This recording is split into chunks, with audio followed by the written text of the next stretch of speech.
네, 안녕하세요. 실리콘밸리 나온 송경찬입니다. 오늘 저는 미국 로스앤젤레스에서 열리고 있는 에어비앤비의 연례 최대 행사 썸머 릴리즈에 나와 있습니다. 오늘 에어비앤비는 단순 숙박 공유 플랫폼에서 종합여행 플랫폼으로 넘어가겠다는 계획 발표했는데요. 오늘 어떤 내용이 있었는지 실리콘밸리 나우에서 소개해드리겠습니다.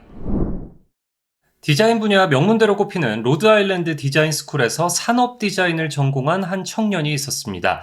이 청년은 졸업한 뒤 LA의 한 스포츠 장비 디자인 회사에서 경력을 시작했는데요. 이 회사에서 커리어의 한계를 느낀 그는 친구와 함께 2007년 샌프란시스코로 이사합니다. 그러던 어느 때 샌프란시스코에서 열린 대형 디자인 컨퍼런스 기간 동안에 주변 호텔 가격이 천정부지로 치솟아서 숙박을 구하지 못하는 사람들을 발견하죠. 이때 그는 자신의 집을 숙소로 내놓자는 아이디어를 내놓습니다. 공유 숙박이라는 혁신적인 개념으로 글로벌 여행업계를 송두리째 뒤바꿔 놓은 에어비앤비의 창업자 브라이언 체스키 CEO의 이야기입니다. My room and I had a problem. We couldn't pay our rent. Well, luckily, a design conference was coming to San Francisco that weekend, and all the hotels were sold out. We had an idea. Well, what if we turned our house into a bed and breakfast for the conference? Unfortunately, we didn't even have any beds, so we got some air beds, we inflated them, and we called it Airbed and Breakfast. And that's where the name comes from.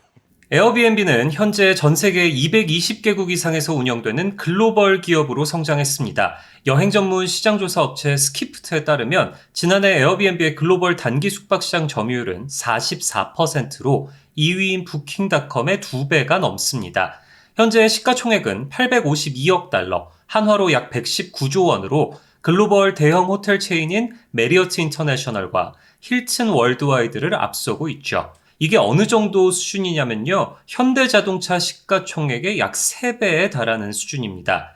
반면 인력은 굉장히 적습니다. 지난해 기준 에어비앤비의 직원 수는 7,500명으로 비슷한 매출과 시가총액을 가졌지만 42만 명의 인력을 고용하고 있는 메리어트의 60분의 1 수준을 자랑하고 있습니다.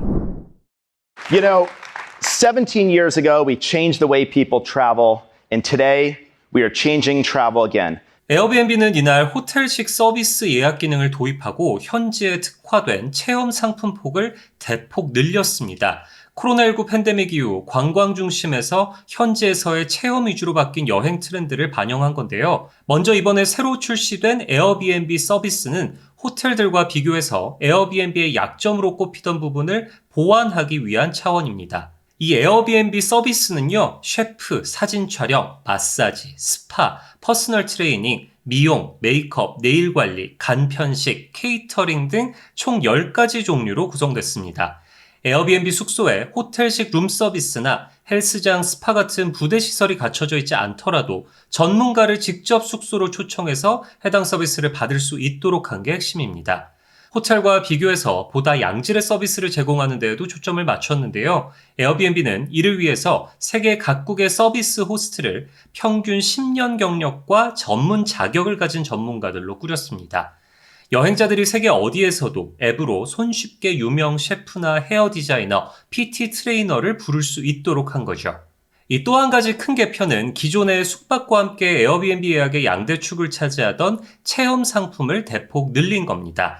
특히 에어비앤비는 이번에 에어비앤비 오리지널이란 이름으로 세계 각 도시를 대표하는 유명인들이 직접 진행하는 특별 체험 상품군도 선보였는데요. 프랑스 파리에서는 노틀담 대성당의 복원팀 건축가와 함께 노틀담 성당을 투어하고 또 일본 도쿄에서는 미슐랭 빕구르망 선정 레스토랑의 셰프로부터 정통 일본식 라멘 만드는 법을 배우는 그런 시기입니다. 서울에서는 K-팝을 앞세웠는데요. 아이돌 그룹 세븐틴과 함께 세븐틴의 데뷔 10주년 행사를 함께 즐기는 체험 상품도 포함됐습니다. 체스키 CEO는 이날 사람이 에어비앤비의 중심이라고 거듭 강조했습니다. 이 같은 철학은 이날 대대적으로 바뀐 에어비앤비 앱 UI에도 그대로 드러났는데요. 기존에는 단순 사진과 자기소개 등으로 구성됐던 프로필은 에어비앤비가 이제 인증한 사람이라는 게 드러난 가상 신분증으로 대체됐습니다. 체험 상품을 예약하면 자신과 함께 참여하는 사람들의 사진이나 국적도 미리 볼 수 있고 체험이 끝난 뒤에도 에어비앤비 앱 안에서 이들과 함께 단체 채팅방이 구성돼 사진을 더 쉽게 공유하거나 대화도 나눌 수 있도록 했습니다. 자사 플랫폼을 단순 여행 예약 앱을 넘어서 현실 세계의 소셜 네트워크로 구축하겠다는 구상을 밝힌 거죠. 그런데 의아합니다. AI 발전으로 최근 글로벌 기업들은 업종과 관계없이 AI만을 강조하고 있거든요. 그런데 채스키 CEO는 AI가 아닌 사람만 강조했습니다. 제가 국내 언론 단독으로 채스키 CEO를 직접 만나서 인터뷰했습니다. 한번 직접 들어보시죠. AI is, technology. Technology, it doesn't itself have an opinion or an agenda. It's a tool, and it depends what we do with it. Nuclear energy can light up a city or destroy a city. A hammer can build a house or hurt somebody. It depends what we do with the technology. So we have all the technology. AI is so powerful that we could just create a world that's a digital realm that we never escape. And that's one road we could go down. The other road we can go down is a completely different world where AI can free us up to live in the real world with other people. And it probably will do both. We'll probably live in both worlds. Real. I mean, AI stands for artificial. And if you think about AI, increasingly, it's hard to distinguish what is a human and what is an AI bot. And so there's a real scenario we go down where people's friends and romantic partners are not even human beings but are AIs, and that's already starting to happen. I just think we just have to ask ourselves, like, what do we think is going to make people happy and giving them a meaningful life? And we have all the technology at our disposal. And I love the AIs are getting smarter, they get to know me. I just think we have to keep designing the real world. We have to keep designing how we live in this real world, and Airbnb is a bet on that. Yeah, AI will continue and completely transform the app and the experience in the gateway to the real world. AI, of course, will also start to affect the real world. Cars will start to drive themselves. There's going to be robots and humanoids, doing more and more tasks that humans used to do. So it's a question to ask, like, not what will AI do in the future, but what will AI not do? At least not do right away. And at least right away, AI is probably not going to give us a massage. AI, robots, humanoids are probably not going to be preparing meals for us. They're probably not going to be giving us tours of Notre Dame. They're probably not going to be teaching us how to dance. I can't possibly imagine where the world is going to be in 10 or 20 years. But I'm certain that where the world is going to be in the next 5 to 10 years is that there's going to be this world of services, this world of experiences, at least within Airbnb, that AI will enable and not replace. I think we can create the equivalent of millions of jobs via economic opportunity with the launch of service experiences if the product is successful. And that is quite exciting because I can imagine the millions of jobs that will probably be automated or displaced by AI. Technology will displace and destroy jobs while it creates other jobs. I mean, yeah, I guess like my strength is a little more of a humanities person. I'm a little more of a designer. I'm probably therefore a little more humanistic. Maybe like I'm trying to think of different ways to describe it. Here's a couple of ways to describe it. A lot of engineers, technologists that are engineers, start with technology and they work forwards towards solving a problem for a person. I probably start with the person, what I want to create for them, and work backwards towards the technology we need to create to deliver. There's like one is working forwards, the other is working backwards. More technologists and engineers tend to want to work more narrowly because if you have to build something, you don't want to add a lot more complexity. You're not as systems oriented.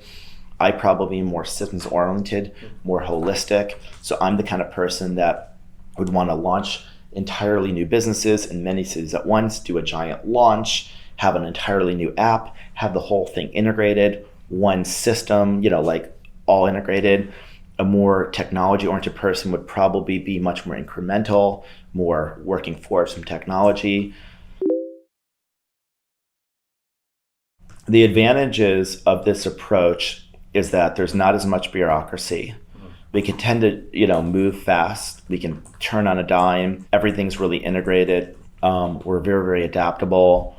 We don't feel as big. We have very high standards because we're kind of like closer to all the problems. We're a pretty profitable company because we have a little bit lower of a cost base. The disadvantage of having fewer people is, in some ways you can't do as many disparate things at once. And so like if I had 50,000 people, I could theoretically throw a lot more people at a lot more problems and opportunities. At the same time, there's kind of like an old saying, the best way to slow a project down is to add more people to it. It's almost paradoxical. You kind of want to have as few people as possible, but as much talent as possible. But every new person that joins an organization brings with them like a tax, a communication tax, an organizational tax. And so, really, really big entities can slow you down. So I think there's something about our model that allows us to be totally lean, totally integrated. I think what you saw today was only possible because it was one really integrated company. And it's hard to be like super integrated when you're super big. So you got to try to push against size and bureaucracy and politics and kind of like divisionalization where the company divides and goes in different directions. And then it can't march in one direction. Really looking forward. I'm going to be going to Seoul, Korea, and spending time with the team and getting a little bit deeper into the community there. But Korea is a really fast-growing country on Airbnb. Seoul is a pretty big destination. Korean travelers. You talked about inbound, right? So we've got a lot of inbound travel from Japan. We've got a lot of inbound travel, Korean inbound travel from China. So it's kind of, I guess, what you call like a major travel corridor for Japan and China and a few other markets. Australia, I think very much Australians go to Korea. So it's a very, very important crossroads of Asia. It's one of our 4 big countries in Asia, in addition to Japan, China, India. 결국 채스키 CEO는 AI는 하나의 기술이자 도구에 불과하고 AI가 발전할수록 사람들은 사람다움에 대한 갈망이 커질 것이라고 강조했습니다. 이번에 출시한 호텔식 서비스나 현지 특화 체험 상품들도 아직은 AI가 할 수 없는 부분들을 제공하는 데 초점을 맞췄다는 설명입니다. 인터뷰 전문은 한경닷컴 홈페이지에서도 확인하실 수 있는데요. 댓글창에도 남겨둘 테니 많은 관심 부탁드립니다. 오늘 실리콘밸리 나우는 여기서 마칩니다. 지금까지 시청해주셔서 감사합니다.